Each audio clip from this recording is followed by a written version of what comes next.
उलमा की जो ताज़ीम है, उनकी जो कद्र है, वो किस बुनियाद पर है, इसको समझना ज़रूरी है। वो इस बुनियाद पर है कि ये इज़्ज़त उनको अल्लाह तबारक व तआला ने अता फरमाई है। हुज़ूर सरवर दो आलम सल्लल्लाहु तआला अलैहि वसल्लम ने दर्स दिया है कि उलमा की ताज़ीम कैसे करनी है। चुनांचे हुज़ूर सरवर दो आलम सल्लल्लाहु तआला अलैहि वसल्लम ने जंग उहद के मौके पर जब मुसलमानों को हादसा पेश आया, 70 लोग शहीद हुए थे ना जंग उहद में, तो उनके लिए अलग अलग कब्रें नहीं खोदी जा सकती थी। जाहिर है कि जो दूसरे सहाबा थे वो थके हुए भी थे और जख्मी भी थे, तो सबके लिए अलग अलग कब्र खोदना मुमकिन नहीं था, मुश्किल था। तो एक कब्र में कई कई लोगों को दफन किया गया। उस वक्त मेरे आका सरवर दो आलम सल्लल्लाहु तआला अलैहि वसल्लम ने इरशाद फरमाया कि जिसको कुरान जितना ज्यादा आता है उसको उतना ज्यादा आगे करके दफन किया जाए, क़िबले की तरफ। कुरान जिसको जितना ज्यादा याद है उसको उतना ज्यादा आगे दफन किया जाए, क़िबले की तरफ। क्यों? ताकि किसी दूसरे की पुश्त, उसकी पीठ उस आलिम की तरफ, उस कुरान पढ़ने वाले की तरफ या हिफ्ज करने वाले या जानने वाले की तरफ ना हो। ये उलमा का प्रोटोकॉल है। और अल्लाह तबारक व तआला ने कुरान पाक में इरशाद फरमाया है कि ऐसा होता है कि एक ही ग्रुप के लोग हैं, एक ही खानदान के लोग हैं, लेकिन उनमें से अल्लाह किसी को इज्जत अता फरमा देता है। एक ही बिरादरी के लोग हैं, उनमें किसी का अल्लाह दर्जा बुलंद कर दे, तो इंसान को उस पर ऐतराज नहीं करना चाहिए, बल्कि समझना चाहिए कि इसको ये दर्जा क्यों मिला है, इसको ये मनसब क्यों मिला है। जितने लोग बद्र में शामिल हुए थे, जंग बद्र जानते हैं आप, बद्र इस्लाम का पहला गज़वा है। रमज़ानुल मुबारक की 17 तारीख जब आती है, उस दिन हम यौम फुरकान, उसको अल्लाह ने कह के पुकारा है, तो उसको सेलिब्रेट किया जाता है, हम मनाते हैं, असहाबे बद्र का नाम लेते हैं, महफिल होती है। बद्र में जितने सहाबा शामिल हुए थे, जो बदरी सहाबा थे, गाजी थे, तो हुजूर सरवर दो आलम सल्लल्लाहु तआला अलैहि वसल्लम उन्हें एक खास इज्जत दिया करते थे, फरमाते थे। जब वो किसी महफिल में आते तो उनके लिए जगह छोड़ दी जाती थी। बदरी सहाबा में से कोई आता, क्योंकि वो इस्लाम के पहले गज़वे में शामिल हुए थे। एक दिन कुछ बदरी सहाबा तशरीफ लाए, तो देखा कि महफिल में जगह नहीं है और पूरी जगह पैक है, फुल है। हुजूर सरवर दो आलम सल्लल्लाहु तआला अलैहि वसल्लम तशरीफ फरमा है, तो उनको ये पता था कि हमारे लिए शायद जगह बना दी जाए, कोई आगे पीछे हो जाए और हमें बैठने को मिल जाए, लेकिन कोई उस वक्त आगे पीछे नहीं हुआ, नहीं हटा। तो हुजूर सरवर दो आलम सल्लल्लाहु तआला अलैहि वसल्लम ने इरशाद फरमाया कि इनके लिए जगह बनाओ, और कुछ लोगों को उठाया गया, दूसरी जगह शिफ्ट किया गया। उस वक्त उठने वालों को यह शाख गुजरा कि हमें उठा करके फिर इनको बैठाया गया है इस जगह पर। तो उस वक्त ये आया मुबारक नाजिल हुई जो मैंने अभी तिलावत की है। उसमें उससे पहले जो जुमला है वो यही है कि इनके लिए महफिल में जगह कुशादा करो, जिसको अल्लाह ने इज्जत दी है।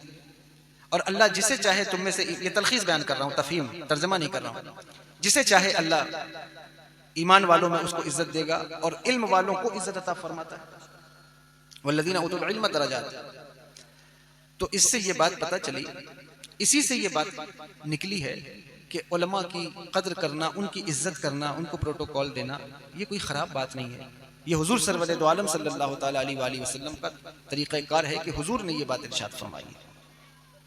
इसलिए जब महफिल में, मजलिस में कोई आलिम आता है, लोग खड़े हो जाते हैं, तो जब लोग खड़े हो जाते हैं तो इसका मतलब ये नहीं है कि इसके लिए क्यों खड़े हो गए, औरों के लिए क्यों नहीं खड़े हुए। दरअसल वो खड़े होकर के ये बताते हैं कि हम हुजूर सरवर दो आलम सल्लल्लाहु तआला अलैहि वसल्लम के हुक्म की तामील कर रहे हैं, ये बात है। हाँ, अब खड़े हुए हैं जिसके लिए, उसको ये चीज देखना है कि उसके दिल में इरादा ना हो कि मेरे लिए कोई खड़ा हो, उसके दिल में ये इरादा ना हो कि मेरा कोई हाथ चूमे, उसके दिल में ये इरादा ना हो कि कोई मेरे नाम का नारा लगाए। लेकिन अगर कोई इल्म वालों के लिए, उलमा के लिए ये काम करता है, तो बहरहाल ये मैंने कुरान की आयत कोट की है यहाँ, जो बात मैंने पेश की है आपसे। और यकीन जानिए कि जिस दिन उलमा की कद्र खत्म हो जाएगी उस दिन आप कयामत को अपने करीब पाएंगे। जमीन में एक जानवर निकलेगा कुर्बे कयामत में, उसका नाम है दाब्बतुल अर्द। आपने सुना भी होगा, मदरसे में पढ़ा भी होगा शायद, अगर मदरसे गए होंगे तो। दाब्बतुल अर्द, कुर्बे कयामत में वो जानवर निकलेगा। उसके बारे में मैंने पढ़ा कि ये क्यों निकलेगा, कब निकलेगा। तो ये बात है कि वो उस वक्त जाहिर होगा जब जमीन पर कोई एक भी अम्र बिल मारूफ करने वाला और नहीं अनिल मुनकर करने वाला मौजूद ना हो, यानी बुराई से रोकने वाला और भलाई की दावत देने वाला कोई एक भी आदमी मौजूद नहीं होगा। उस वक्त वो जाहिर होगा। अभी किसी को भलाई की दावत दी जाए बहुत बुरा लगता है, बुराई से रोका जाए बहुत बुरा लगता है। लेकिन मेरे भाइयों, मैं आपसे ये अर्ज करना चाहता हूं कि आपको हो सकता है कि पर्टिकुलर किसी आलिम की बात सूट ना करती हो, ऐसा हो सकता है कि आपको किसी मौलवी की बात ना सूट करती हो, ऐसा हो सकता है आपको किसी सैयद की बात ना सूट करती हो, लेकिन मौलवी किसी एक मौलवी की बात सूट नहीं कर रही है, बात समझ में आती है। एक शख्स की बात नहीं मैच कर रही है, बात समझ में आती है। लेकिन अगर आपको दीन की बात सूट नहीं करती फिर ये नहीं चलेगा, ये बात चलने वाली नहीं। इसलिए अगर कोई आपको भलाई की दावत दे और बुराई से रोके तो अल्लाह का शुक्र करो कि भलाई से की दावत देने वाले, बुराई से रोकने वाले मौजूद हैं। जिस दिन ये कोई नहीं रहेंगे उस दिन वो दावतुल अर्द निकलेगा, उस दिन वो निकलेगा। और कयामत तो वैसे भी हमारे करीब है ना। हुजूर सरवर दो आलम सल्लल्लाहु तआला अलैहि वसल्लम ने जब भी दज्जाल का जिक्र फरमाया, इस तरह जिक्र फरमाते, सहाबा कहते हैं हमें ऐसा लगता है जैसे बस खजूरों के पीछे अभी निकल कर हमारे सामने आ जाएगा, कि इतना करीब आ गया है। अल्लाहु अकबर कबीरा। इसलिए उलमा की अहमियत को समझिए। जो भी आपके मोहल्ले में, आपके गांव में आलिम दीन है, उनकी कदर कीजिए, उनकी अहमियत को समझिए और अपनी जिंदगी में हुजूर सरवर दो आलम सल्लल्लाहु तआला अलैहि वसल्लम ने इरशाद फरमाया कि तुम सुबह इस आलम में करो कि तुम आलिम हो। अगर आलिम नहीं हो सकते तो कम से कम तालिबे इल्म हो, तालिबे इल्म नहीं हो सकते तो कम से कम उलमा की सोहबत इख्तियार करने वाले, वो भी नहीं हो सकता तो उलमा से मोहब्बत करने वाले। फरमाया वला तकूनिल खामिस, पांचवा मत बनना। और वो क्या है? वो उलमा की गीबत करने वाले, उलमा की चुगली करने वाले, उलमा से हसद रखने वाले, ये मत बनना, ये मत बनना। इसलिए कि इल्म की अहमियत अभी तुम्हें समझ में नहीं आ रही, अभी तुम्हें मालूम नहीं है कि इल्म की अहमियत क्या है। लेकिन खुदा की कसम वो वक्त आएगा कि आप जानेंगे कि इल्म क्या शय है और उलमा की अहमियत क्या। आपको कसरत से उलमा मुयस्सर हैं, हुफ्फाज मुयस्सर हैं, तलबा मुयस्सर हैं। अच्छा आइए, जल्दी जल्दी आ जाइए, आ जाइए। अब मुसाफा करके जाऊंगा इंशाल्लाह, ऐसा आप मत सोचिए। मुसाफा करके ही जाऊंगा, तकरीर कर लेने देते तो अच्छा होता, लेकिन बहरहाल चलिए, अच्छी बात। आ जाइए, दुरूद पढ़िए। अल्लाह रब्बु मुहम्मदिन सल्लल्लाहु अलैहि वसल्लम अनहु अबाद मुहम्मदिन सल्लल्लाहु अलैहि वसल्लम सल्लु अलैहि सलातु व सलामुन अलैका या रसूल सल्लल्लाहु तआला अलैहि वसल्लम। इसलिए कि अगर उलमा नहीं होंगे तो ऐसे बहुत से मसाइल हैं जो आप जिसकी कश्मकश में उलझ कर रह जाएं और उसका हल तलाश न कर पाएं। ऐसे पिछले दौर में भी ऐसे मसाइल हो जाते थे, इस दौर में भी ऐसी चीजें हैं कि आप उनका हल नहीं तलाश कर सकते। आप लाख गूगल करते रहें, आप लाख सर्च करते रहें कि हम इसका हल तलाश लें, लेकिन उलमा के बगैर आप उसका हल नहीं तलाश सकते, नहीं तलाश सकते आप। इसलिए कि अल्लाह तबारक व तआला ने इस बिरादरी को, इस जमात को पैदा ही इसलिए फरमाया है ताकि ये लोगों की मुश्किलें दूर करती रहे, लोगों को भलाई की दावत देती रहे। इसलिए उलमा की कदर कीजिए, वरना जिस दिन आप उलमा की कदर करना छोड़ देंगे और उलमा से मोहब्बत करना छोड़ देंगे, उस दिन उलमा का जो नुकसान आपको समझ में आता है वो बहुत थोड़ा है, लेकिन आपका जो नुकसान है वो बहुत ज्यादा है, वो बहुत ज्यादा है। कई लोग ऐसे होते हैं जिनके मसाइल, बहुत अच्छे डॉक्टर हैं, बहुत अच्छे इंजीनियर हैं, बहुत पढ़े लिखे हैं, और उनके दीनी मामलात बगैर आलिम दीन के हल नहीं होते, नहीं हो सकते। अगर वो उन्होंने कलमा पढ़ा है, इस्लाम लाए हैं, तो हुज़ूर आला हज़रत फ़ाज़िल बरेलवी रहमतुल्लाहि ताला अलैह की बारगाह में कितने बड़े बड़े प्रोफेसर अच्छी यूनिवर्सिटी के उनकी बारगाह में ज़ानुए तलम्मुस तय करते रहे। किस बुनियाद पर? उनके जो मसाइल हैं, ख्वाह वो दुनियावी हों या उखरवी हों, वो बगैर उनके हल नहीं हो सकते। हज़रत इमाम अबू यूसुफ, बहुत बड़ा नाम है हज़रत इमाम आज़म अबू हनीफा रज़ी अल्लाह तआला अन्हु के शागिर्दों में, बहुत बड़ा नाम है हज़रत इमाम अबू यूसुफ का। बल्कि अगर मैं कहूँ तो इमाम आज़म के बाद यही वो ज़ात है जिसको काज़ी शर्क़ वल ग़र्ब कहा गया है, शर्क़ व ग़र्ब के काज़ी हैं। इनके तालिब इल्मी का ज़माना है और भूख शदीद लगी हुई है, तो ये एक नानबाई की दुकान पर गए और जा कर के उससे कहा कि मुझे एक रोटी दे दे, मैं तुझे दीन का 3 मसला बताता हूँ, बस 3 मसला बताता हूँ। उसने कहा ये देखो दीन को बेचने वाले लोग 3 मसले पर एक रोटी खरीद रहे हैं, दीन का मसला बेच रहे हैं। उसने ये बात कह दी और रोटी नहीं दिया, उन्हें वापस कर दिया। फिर वो दौर आया जिस दौर में आप काजी बने, काज़ीउल क़ुज़ात बने। नानबाई ने एक दिन अपनी औरत से गुफ्तगू करते हुए कहा कि मैं अपनी बेटी को ऐसे ऐसे सामान दूंगा, ऐसी अशिया दूंगा जहेज में जो आज तक किसी ने न दी हो। वो ये बात कर रहा था। लोगों को शौक होता है कि ज्यादा से ज्यादा हम अपनी बेटी को जहेज दें, लेकिन जहेज देते हुए ये भी सोचा करो कि आप तो जहेज दे सकते हैं, लेकिन आपके मोहल्ले में, आपके पड़ोस में जो इंसान रिक्शा चलाने वाला है, जो दिन में बोरी उठाने वाला है, बेटी तो उसकी भी बेटी ही है। जब वो देखता है कि आप अपनी बच्चियों को 4 व्हीलर्स दे रहे हैं, बड़ी गाड़ियां दे रहे हैं, तो उसकी बेटी के दिल में भी तो ख्वाहिशात अंगड़ाइयां लेती होंगी कि काश मेरा बाप भी पैसे वाला होता, मुझे ये चीजें देता। इसलिए जहेज की जो रस्म है, खुदा के लिए इस पर कंट्रोल कीजिए, कोशिश कीजिए कि ये काम आप ना करें। और दूसरी बात कि जो देना भी है आपको, वो आप जो नुमाइश लगाते हैं उसकी, ये शादियों का मौसम है इसलिए ये बात कह रहा हूं, जो नुमाइश आप लगाते हैं उसमें देखने वाले कितने सारे लोग हैं। गरीब बेटियां भी हैं, किसानों की वो बेटियां जिनके बाप के पास कोई सरमाया नहीं है, वो भी देखने आती हैं, तो उनका दिल दुखता है या नहीं दुखता?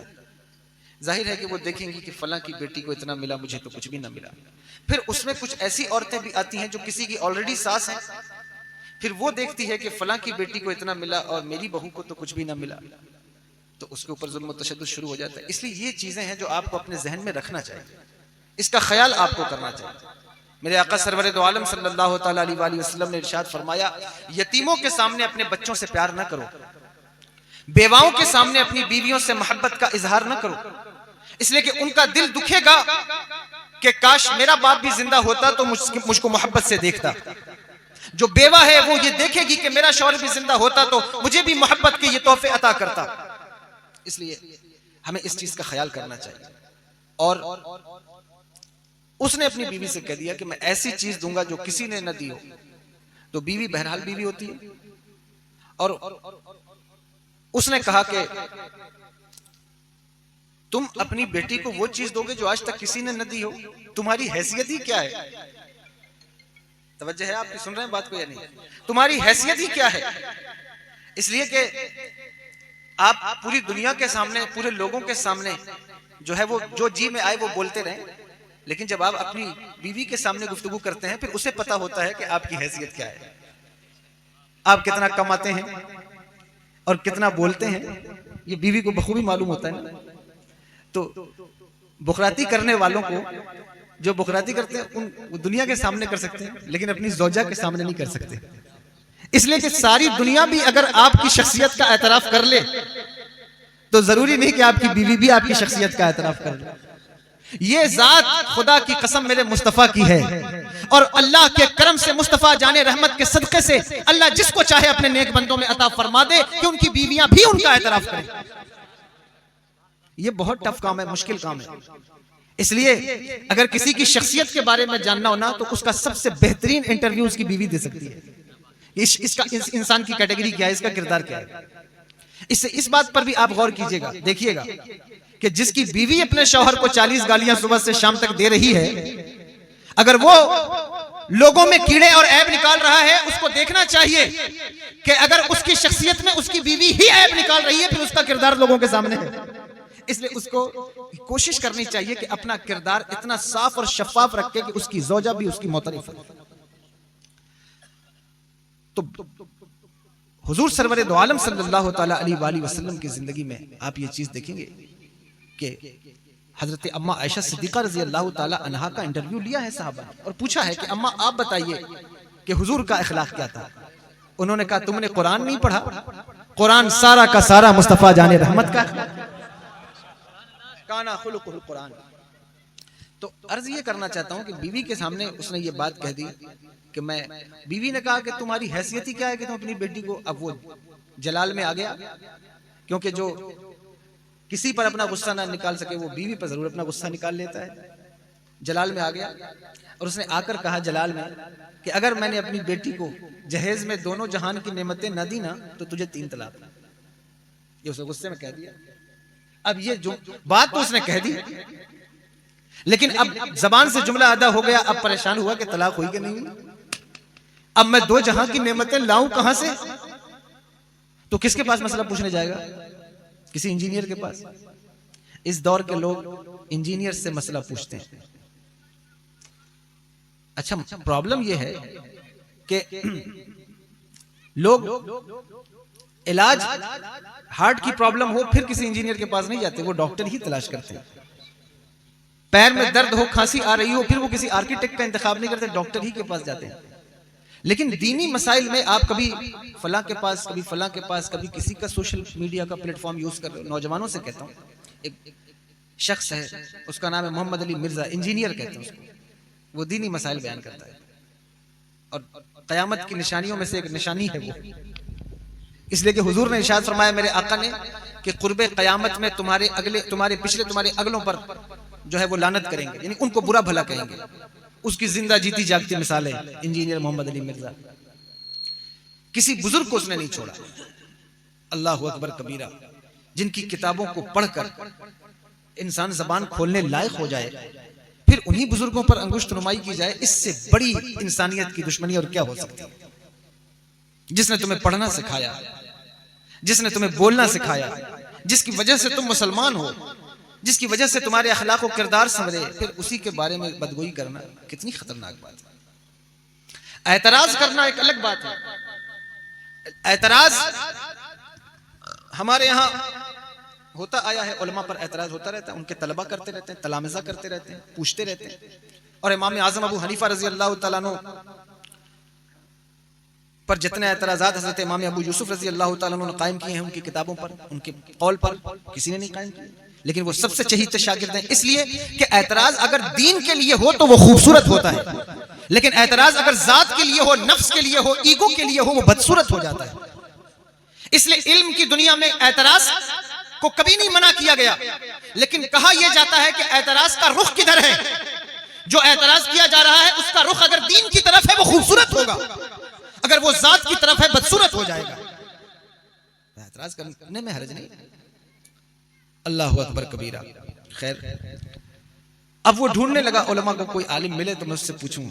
अब जिस आलिम से पूछता वो कहता कि जन्नत की नेमतें कहां से लाकर अपनी बेटी के जहेज में रखेगा, 2 जहान की नेमतें कैसे इकट्ठा करेगा। इसलिए तलाक तो, ये तो मामला तेरा गड़बड़ हो गया। परेशान हो गया तो लोगों ने उससे कहा परेशान क्यों होता है, काजी इमाम अबू यूसुफ के बारगाह में चला जाए, उनकी बारगाह में चला जाए। उसने कहा उन्हें बचपने में मैंने अपनी दुकान से हटाया था, मुझे शर्म महसूस होती। लोगों ने कहा अब तेरा मामला ही ऐसा है, बगैर उनसे हल नहीं होगा। तो उनकी बारगाह में हाजिर हुआ। जब हाजिर हुआ तो उन्होंने पूछा कि तूने मुझे पहचाना? उसने कहा हुजूर मैं आपको पहचानता हूं, मैं पहचानता हूं, मैंने उस दिन आपको अपनी दुकान से वापस किया था। कहने लगे क्या बात है? कहा मैंने अपनी ज़ौजा से कह दिया अगर मैंने अपनी बेटी की जहेज में दोनों जहान की नेमतें न रखी तो मेरी बीवी को तलाक है। अब बताइए कि इसका हल क्या है? कहने लगे 10,000 दिनार यहां रख, उसके बाद मसला बताता। उसने कहा एक मसले का 10,000 दिनार? कहा नादान, कल भी मुझे तुझे दीन की अहमियत समझाना मकसूद था, आज भी दीन की अहमियत समझाना मकसूद है कि एक मसले को तू इतना छोटा समझता है, लेकिन अल्लाहु अकबर कबीरा, ये मसला कितना अहम है। उसने 10,000 दिनार रखे। आपने फरमाया जा अपनी बेटी के जहेज में कुरान रख दे, ये दोनों जहान की नेमतों से बढ़कर है। अल्लाह अकबर। जब वो लौटने लगा आपने कहा ये 10,000 दिनार भी ले जा, मुझे इसकी जरूरत नहीं। मैं अर्ज ये करना चाहता हूँ, कभी ऐसा मसला फंसता है इंसान की जिंदगी में, बगैर आलिम के हल नहीं होता। दुरूद पढ़िए अल्लाह अल्लाहुम्मा सल्ली अला सय्यिदिना व मौलाना शफीअना नबियना व मौलाना मुहम्मदिन व बारिक वसल्लम सल्लल्लाहु अलैहि सलातु व सलाम अलैका। और दुरूद पढ़िए एक मर्तबा।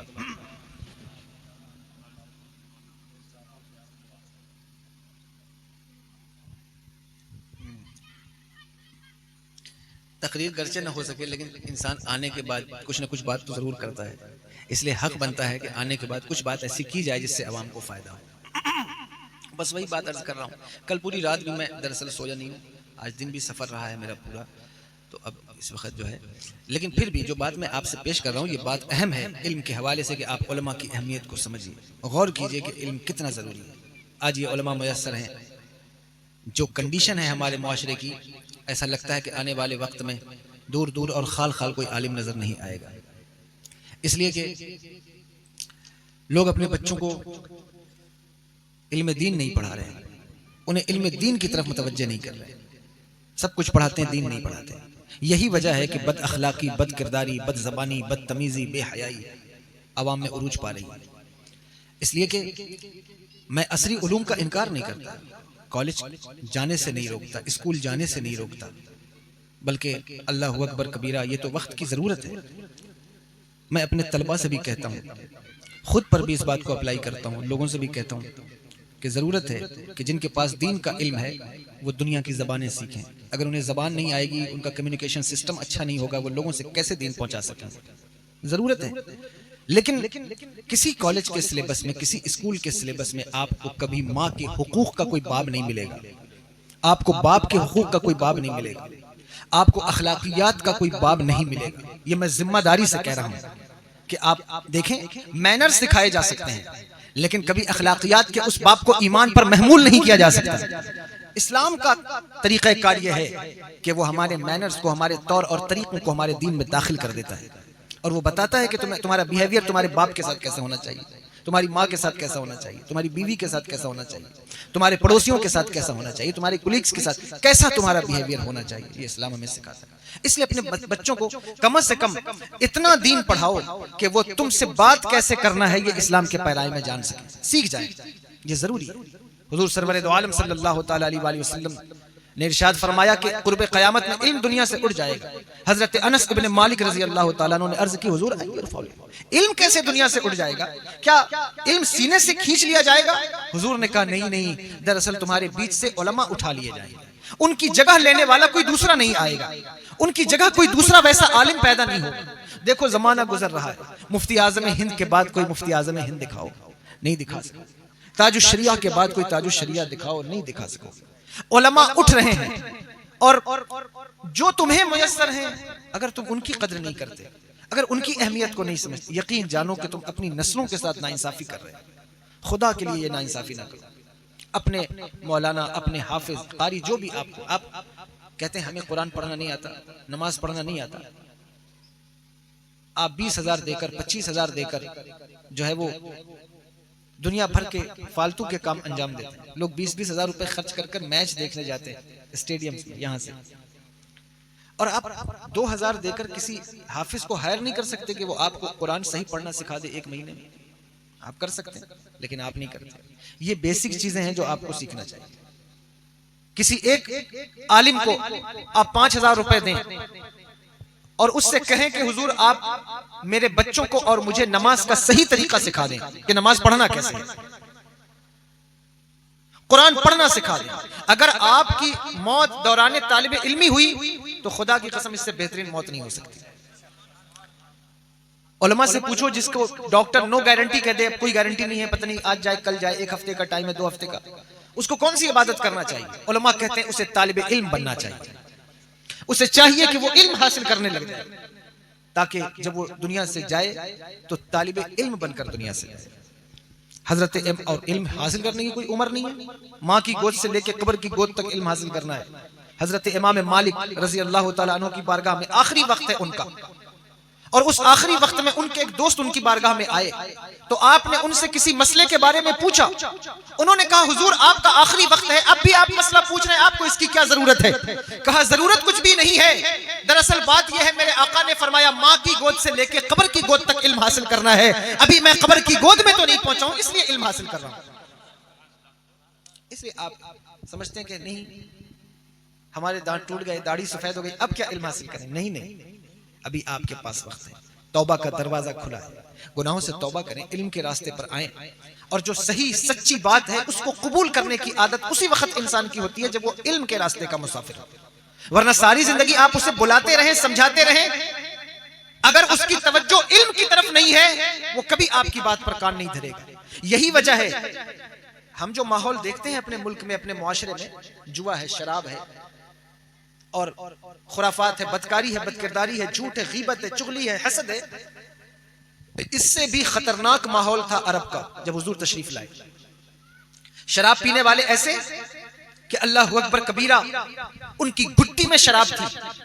बदकारी करने वाले ऐसे कि सफा और मरवा जैसी मुकद्दस पहाड़ियों पर भी वो बदकारी करने से ना चूकते थे। उनकी बेहयाई का आलम यह था कि वो नंगे होकर खाने काबा का तवाफ करते थे। उनका मिजाज ऐसा था कि इंसान तो इंसान है, अगर कोई इंसान ना मिल सके, कोई औरत ना मिल सके, तो वो अपनी बदी की प्यास किसी जानवर से बुझा लेते थे। उनकी कंडीशन ये थी। अरब का माहौल, अगर आप अरब का माहौल पढ़ें आपको पता चलेगा कितना खतरनाक माहौल था। ऐसे माहौल में हुजूर तशरीफ लाए तो चाहिए तो यह था कि एक कमेटी शराबियों के लिए बनाते, एक कमेटी जुआड़ियों के लिए बनाते, एक कमेटी अलग से जो है वो खराफात करने वालों के लिए बनाते और अलग अलग उन्वान कायम करके अलग अलग इस्लाह करना शुरू करते। लेकिन हुजूर सरवरे दो आलम सल्लल्लाहु ताला अलैहि वसल्लम ने इन तमाम खराबियों को खत्म करने के लिए कोई अलग अलग सेक्शन, अलग अलग बाब कायम नहीं किए, बल्कि हुजूर ने अरब वालों से कहा मैं तुम्हें इल्म की तरफ बुलाता हूं, तुम अगर इल्म की तरफ आओगे तो शराब से खुद ब खुद दूर हो जाओगे, अगर इल्म की तरफ आओगे ज़िना से खुद ब खुद दूर हो जाओगे। फिर हुजूर ने उन्हें इल्म की तरफ बुलाया और उन्हें इल्म से ऐसा आरास्ता और पैरास्ता कर दिया कि माँ को तरके में बांट लेने वाली कौम अल्लाह अकबर कबीरा माँ के कदमों के नीचे जन्नत को यकीन मान गई, यकीन मान गई कि हाँ माँ के कदमों के नीचे अल्लाह ने जन्नत रखी है। अल्लाह अकबर कबीरा। बदकारी करने वाली कौम का आलम यह हो गया जब वो इल्म से आरास्ता और पैरास्ता हुए कि वो बाजारों से गुजरते तो नजरें झुकाकर गुजरते, खुद न थे जो राह पर औरों के हादी बन गए, क्या नजर थी जिसने मुर्दों को मसीहा कर दिया, वो इल्म है।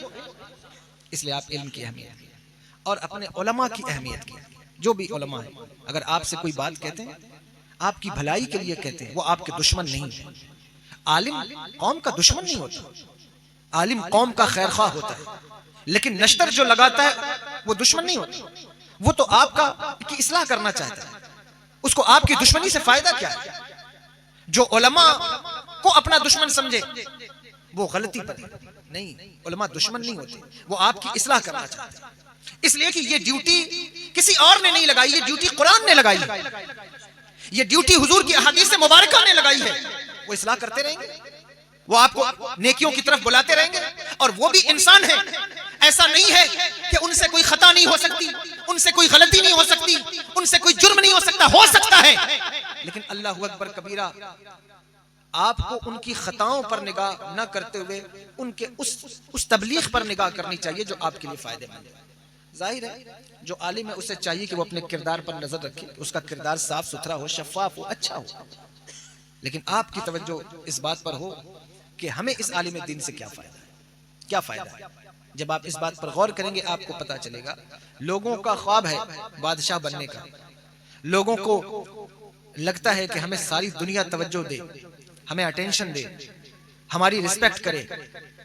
यकीन जानिए उस वक्त तक दुनिया आपकी इज्जत नहीं करेगी जब तक आप अपने उलमा की इज्जत नहीं करेंगे, आप अपने उलमा की कदर नहीं करेंगे। इसलिए कि बादशाहत का ख्वाब देखने वालों को चाहिए कि वो बादशाहों की तारीख पढ़ें, फिर उन्हें पता चलेगा कि बादशाह बनने वाले लोगों ने उलमा की खिदमत कैसे की, तो अल्लाह ने उनको बदले में ये चीज़ अता फरमाई। इसलिए आप अपने उलमा की कदर कीजिए, जो भी हाफिज साहब हो, मौलाना हो, या आपके इलाके के हो, बाहर के हो, उनकी ताज़ीम कीजिए और उनकी बात को समझने की कोशिश कीजिए कि वो आपको क्यों बुराई से रोकते हैं, क्यों भलाई की तरफ बुलाते हैं। इसलिए कि क़यामत करीब है, आप कब्रिस्तान के करीब बैठे हैं। हम आप देखिए जो लोग दुनिया से चले गए हैं, अल्लाह अकबर कबीरा, आज वो अपनी कब्रों में अगर शरीयत का पर्दा ना हो तो आप सुने कि जो अपनी कब्रों में है वो आपसे क्या बात करते हैं, वो आपसे क्या कहते हैं। हजरत अली अल मुर्तजा कर्रमल्लाहु ताला वजहुल करीम कब्रिस्तान तशरीफ ले गए तो आपने मुर्दों से पूछा कि बताओ तुम्हारा क्या हाल है। कब्र में लेटे हुए मरहुमीन ने उनको जवाब दिया, कहा अली अल्लाहु अकबर कबीरा, हम अपना हाल क्या ही बताएं, जो जुल्फें थीं वो खत्म हो चुकी हैं, दांत झड़ चुके हैं, अल्लाहु अकबर कबीरा, बदन जो है वो खाक की नजर हो चुका है। अब ये बताओ हमारे बाद दुनिया का क्या हाल है। हजरत अली ने इरशाद फरमाया, सुनो, तुम्हारे बाद तुम्हारी जायदाद को तुम्हारे बच्चों ने बांट लिया है, तुम्हारी बेवाओं ने दूसरा निकाह कर लिया है, तुम्हारी जायदाद का कोई अता पता नहीं है, तुम्हारा नाम लेने वाला कोई मौजूद नहीं। कौन है जो तुम्हारे जाने के बाद तुम्हारा नाम लेता फिरे? किसको इतनी फुर्सत है? 40वें में आने वाले लोग आपका नाम लेकर दुआ नहीं करेंगे। कितनों को पता ही नहीं होता कि हम किसके 40वें में आए। जब मौलाना साहब दुआ करते हैं, नाम लेते हैं कि फला तो अच्छा, उसके लिए इसाले सवाब करना है, उनकी नीयत होती होगी, लेकिन पता नहीं। कितने लोग ऐसे होते हैं जब तक कुरान खानी चलती रहती है कोई महफिल में नहीं आता, जब तक महफिल मिलाद शुरू रहता है कोई नहीं आता, वो वेट करते हैं कि दुआ हो जाए तो फिर हम चले। तो आप ये बात सोचिए और गौर कीजिए कि आप मौत से कितने करीब हैं। दिन में 3 मरतबा मौत का फरिश्ता आपको देखता है। इमाम जलालुद्दीन सयूती अलैहि रहमान ने लिखा है, इंसान के जो रोंगटे खड़े होते हैं ना, रोए खड़े होते हैं। पूछा गया क्यों खड़े होते हैं? कहा इसलिए खड़े होते हैं जिस वक्त मलकुल मौत इंसान को देखता है उसके रोए खड़े हो जाते हैं, वही वो वक्त होता है। हमें भी आपको भी फिर अपनी कब्र में जाना है, फिर कब्र से हमें निकलकर मैदान महशर में खड़ा होना है। उस दिन को याद कीजिए, वो कैसा जबरदस्त दिन होगा, कैसा खतरनाक दिन होगा। उस दिन आपका पुरसाने हाल कौन होगा? खुदा की कसम, अगर यहाँ उलमा की कद्र की है, उलमा की बातों पर कान धरा है और उलमा की बात को कबूल किया है, अल्लाह चाहेगा इन्हीं उलमा के सदके से अल्लाह आपकी मग़फ़िरत फरमाएगा। वरना आपसे पूछा जाएगा सारी जिंदगी। लोग कहते हैं दुआ नहीं कबूल होती, दुआएं नहीं कबूल होती। मुअज्जिन आवाज दे रहा है, दिन में 5 मरतबा बुलाता है, कान में आवाज जाती है, असर नहीं होता कान में। आप अल्लाह के घर की आवाज को अगर इग्नोर करेंगे, आपकी आवाज को पूरी दुनिया में कौन सुनेगा? आपकी आवाज को पूरी दुनिया में कौन सुनेगा? कौन आपकी बात को अहमियत देगा? इसलिए आप दीन को अहमियत दीजिए, उलमा को अहमियत दीजिए, उनकी सदाओं को अहमियत दीजिए। खुदा के लिए ये काम कीजिए। ये कुर्ब क़यामत का वक्त है, क़यामत की निशानियां जाहिर हो रही हैं। हम देखते हैं माहौल को, तो अहादीस मुबारका में जो बातें आई हैं वो हमें सामने नजर आती हैं। ये वो वक्त है। हुजूर सरवर दो आलम सल्लल्लाहु ताला अलैहि वसल्लम ने इरशाद फरमाया, क़यामत उस वक्त तक कायम नहीं होगी जब तक कि तुम ये चंद निशानियां नहीं देख लेते। उसमें कई निशानियां हैं। हुजूर सरवर दो आलम सल्लल्लाहु ताला अलैहि वसल्लम ने इरशाद फरमाया, और ये तो एक हकीकी बात है, साल महीनों की तरह, महीने हफ्तों की तरह और हफ्ते दिनों की तरह, और दिन के बारे में फरमाया जैसे किसी ने आग जलाई और वो बुझ गई। एक आग का जो है वो शोला उभरा और वो बुझ गया, इस तरह हो जाएगा। आप बताइए वक्त की बरकत चली गई या नहीं चली गई? रमजान कब आया कब चला गया, सामने कुर्बानी है, आपको मालूम, पता भी नहीं चलेगा। हुजूर सरवर दो आलम सल्लल्लाहु ताला अलैहि वसल्लम का इरशाद गिरामी वक़ार हुजूर फरमाते हैं, इस तरह वक्त की बरकत चली जाएगी, इल्म उठा लिया जाएगा, उलमा उठा लिए जाएंगे, लोग खुले आम बदकारी करेंगे, उन्हें कोई रोकने वाला ना होगा, उन्हें कोई टोकने वाला ना होगा। आज ये कंडीशन है या नहीं? अमर बिल मारूफ करने वाला कोई नहीं। आप किसी को मना करें वो आपसे उलझ जाता है। कौन होते हो तुम मना करने वाले? उससे कहो कि मना करने वाले हम कौन होते हैं? जिसका कलमा तुमने पढ़ा है उसका कलमा हमने भी पढ़ा है। और खुदा की कसम, तुम्हें अच्छा लगे या बुरा लगे, हो सकता है आज तुम मेरी बातों का बुरा मनाओ, लेकिन हुजूर का उम्मती होने की हैसियत से मैं नहीं चाहता कि तुम जहन्नम में जाओ। मैं नहीं चाहता, अल्लाहु अकबर कबीरा, कि खुदा की कसम तुम्हें कोई तकलीफ पहुंचे।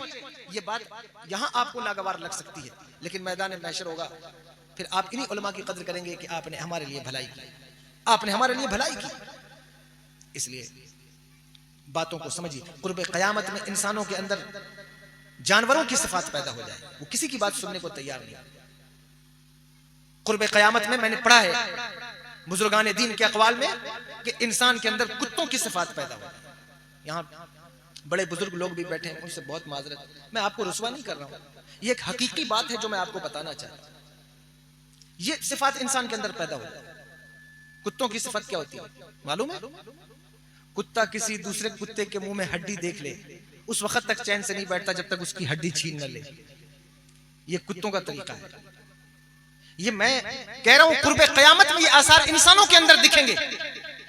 अगर तुम्हें अपने गम से ज्यादा दूसरों की खुशियों का गम है, अपनी नाकामयाबी से ज्यादा दूसरों की कामयाबियों से परेशानी है, तो ये बात याद रखो, ये सिफत इंसानों की नहीं है, ये सिफत जानवरों की है कि फला को ये चीज क्यों मिल गई। कुत्तों की एक और सिफत है, कुत्ते के इलाके में अगर उसकी बिरादरी का भी कोई कुत्ता दाखिल हो जाए ना, उस वक्त तक चैन से नहीं बैठता जब तक उसे भौंक भौंक के बाहर ना कर दे कि इसे यहां से भगाओ, तो किसी तरह भगाओ। ये इंसानों की सिफत नहीं, ये कुत्तों का तरीका है। कुर्बे क़यामत में ये तरीके जाहिर है। कुत्तों की एक और सिफत है, बताऊं, इजाजत है? कितना बड़ा जानी हो, पापी हो, कितना ही बड़ा, लेकिन किसी कुत्ते को एक रोटी डाल देना तो सुबह शाम उसके सामने दुम हिलाता है। इंसानों का यह तरीका नहीं है। इंसान देखता है कि मैं जिसकी तौसीफ कर रहा हूं, जिसकी तारीफ कर रहा हूं, जिसकी बड़ाई बयान कर रहा हूं, जिसकी इज्जत कर रहा हूं, वो इस इज्जत के लायक है भी या नहीं है, वो इस इज्जत के काबिल है भी या नहीं है। सारी जिंदगी गाली गलौज करता रहा, सारी जिंदगी दूसरों की बहन बेटियों पर गंदी निगाहें डालता रहा, सारी जिंदगी अल्लाहु अकबर कबीरा रिज़्क़ हराम खाता रहा, शराब से मुंह और घर महकता रहा और जुए की कमाई से बच्चों की परवरिश करता रहा। ऐसे शख्स की इज्जत नहीं की जाएगी, ऐसा शख्स इज्जत के काबिल नहीं। उसकी वजह यह है कि मेरे आका ने कहा है, ला याकुल तामका इल्ला तकी, तेरा खाना ना खाए मगर मुत्तकी। आप माहौल ऐसा है कि लोग समझते जो जितना बड़ा गुनहगार है, जितना बड़ा चर्ब जबान है, जितनी जबान चलाने वाला है, जितनी ज्यादा गाली बकने वाला है, उससे दोस्ती कर लो। क्यों भाई? इसलिए कि बहुत निडर है, मारपीट करने वाला है, गाली गलौज करने वाला है, इससे दोस्ती कर लेंगे, मुसीबत के वक्त में हमारी तरफ से खड़ा हो जाएगा। तो वलीमे में भी उसको आगे लाइए, शादी में भी उसको आगे लाइए, दावत भी उसकी कीजिए। ये इंसानों का तरीका नहीं, मोमिनीन का तरीका नहीं। गुंडे, मवाली, बदमाश, औबाश, दीन से मुंह फेरने वाले, दीन का मजाक बनाने वाले, तुम अगर उनको अपना मसीहा और मुआविन समझते हो तो खुदा की कसम ये बात अपने दिल पर नोट करो, कोई गुंडा, कोई औबाश, कोई जो है वो जाहिल मुसीबत में तुम्हारे काम नहीं आएगा। मुसीबत में कौन काम आए? गमज़दों को रजा मुजदा दीजिए के है बेकसों का सहारा। नारे तकबीर, नारे रिसालत, मसलक के आला हजरत ताजदार मदीना कॉन्फ्रेंस, सरजमीन हर्रा फिरती, शहर खामोशा, नारे तकबीर, हुजूर सैयद आदम मियां साहब क़िबला। बेशक उसकी इज्जत कीजिए, उसकी ताजीम कीजिए, जिसकी ताजीम का हुक्म दिया गया। आपके मोहल्ले का 5 वक्त का जो नमाजी है, कभी उसको भी अपनी महफिल में आगे बैठाइए। आपके मोहल्ले में जो इबादत गुजार है, अल्लाह अकबर, आपके मोहल्ले में, आपके गांव में जो इंसान नेकियों के काम में आगे रहता है, उसको अपनी महफिल में आगे जगह दीजिए, उसको अपनी महफिलों में आगे बैठाइए, ताकि आपके बच्चे ये देखें कि जो नेकी का काम करता है इज्जत उसको मिलती है।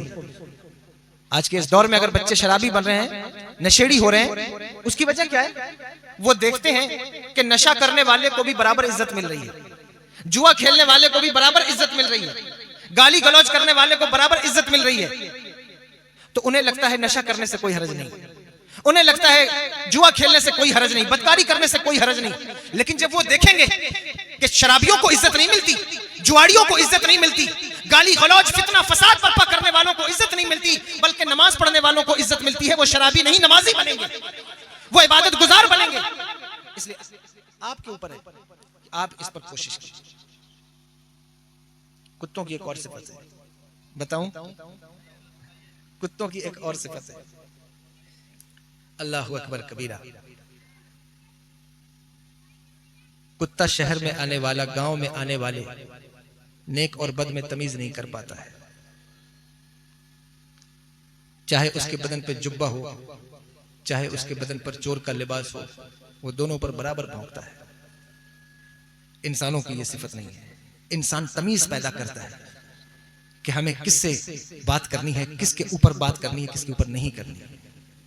कुत्तों की एक और सिफत है, वो रात भर जागते हैं, फजर के वक्त सो जाते हैं। इसलिए ये कंडीशन से हमें और आपको, हम सबको बाहर निकल, ये मैंने जो बात की, ये कुर्ब क़यामत की निशानियों में से इंसानों के अंदर ये सिफात पैदा होने लगेंगी। अल्लाह आपकी भी, हमारी भी, हमारे बच्चों की, हम सब की हिफाजत फरमाए। हमें इन बुराइयों से, खुराफात से अल्लाह हमें महफूज रखे। और मैं आपसे फिर कहता हूं कि खुदा के लिए अभी तौबा का दरवाजा खुला है। अभी सूरज सवा नेज़े पे नहीं आया। क़यामत से 40 साल पहले सूरज मगरिब में डूबकर वापस से निकलकर असर के मकाम पे आ जाएगा, फिर से डूब जाएगा। उस वक्त तौबा का दरवाजा बंद हो जाएगा। कोई तौबा करना चाहेगा भी तो तौबा नहीं कर सकेगा, बल्कि उस वक्त हर कोई तौबा करना चाहेगा लेकिन तौबा कबूल नहीं होगी। अभी तौबा का दरवाजा खुला है। समंदरों के झाग के बराबर भी बुराइयां हैं, बदआमालियां हैं। रब की चौखट पर आओ, रब ये नहीं देखता बुराइयां कितनी हैं, रब ये देखता है कि अब मेरा बंदा मेरी बारगाह में आ गया है, तो उसकी तौबा कबूल कर लेता है। तौबा अल्लाह की बारगाह में तौबा करें, तुम भी तौबा करो, हम भी तौबा करें। अच्छा, कुछ लोगों को ये लगता है कि सिर्फ हजरत हमारी इस्लाह करते, नहीं नहीं, हम अपनी भी इस्लाह कर रहे हैं, उलमा की भी, अपने दोस्तों की भी, आपकी भी। और इंसान से गलतियां, खताएं होती रहती हैं। उसे चाहिए कि वो अपनी जिंदगी का मुहासबा करे, तज्जिया करे, फिर देखे कि वो सही रास्ते पर है या गलत रास्ते पर है। फिर उसके बाद वो रब से माफी मांगे, अल्लाह जरूर माफ फरमाए, अल्लाह जरूर माफ फरमाए। जिंदगी का वक्त कितना है? 40, 50, 60 साल। कितना जिएंगे? बहुत ज्यादा कोई जीता है तो 70, 80 साल चला जाता है। वो भी जो पुराने लोग हैं वही जा रहे हैं। नए लोग मुझे नहीं लगता, अल्लाह आपकी उम्र में बरकत दे, हम सब की उम्र में बरकत दे, लेकिन जो पुराने हैं वो तो जा रहे हैं। अब नए लोग पता नहीं जाते नहीं जाते वहां तक। कितना जिएंगे? 50, 60 साल। इस 50, 60 साल की जिंदगी में क्या हम अपने मुआशरे में अमन कायम नहीं कर सकते? इस 50, 60 साल की जिंदगी में हम अपने बच्चों को, अपने परिवार, अपने खानदान को नेकियों की तरफ नहीं ला सकते? क्या हम नहीं कर सकते? ये काम कर सकते हैं, आज भी हम ये काम कर सकते हैं। बस हमें जरूरत है हौसले की, जज्बे की, हमें जरूरत है इस्लाम की तरफ देखने की। हो अगर आज भी बराहीम सा ईमा पैदा, आग कर सकती है अंदाज़े गुलिस्तां पैदा।